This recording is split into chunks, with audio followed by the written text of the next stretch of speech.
Kadong nyua wong nhắc tê ki tê bu chu tê kim ye yo o ma kum tê ki ê ye nam cơ ngô la o yung wan ba nam tai tơ ma o ye se ngang yi ngai la o yung wan ba nam nghe tu man yen pha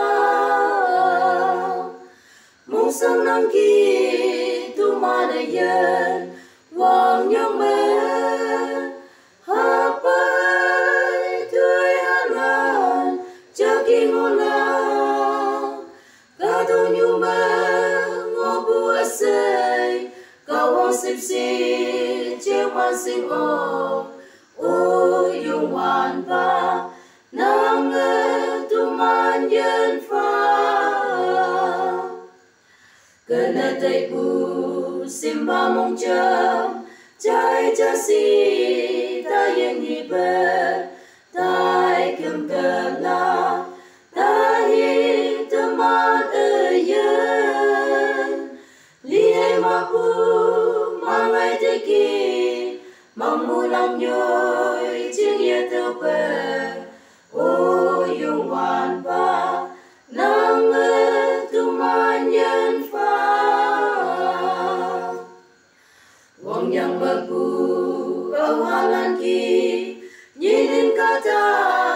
nga wang ye chai ka wang nang nghe tu man em wen chai pha ni cha la ye te bu la xin nhau yang li ma kum la ka o yung wan pa nang nghe tu man yen pha lama tao tin bay la wang yang la me mu bay ka la ka to po la wang nya ay yong bay la kawan sip si tao yang phải lan trên tơ mong bay sa ngô la o yung wan pa nang nghe tu man yen pha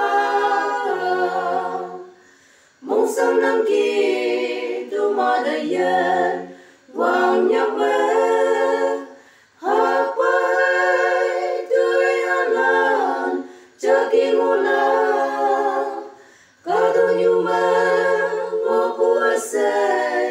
ka wang sip si che man sing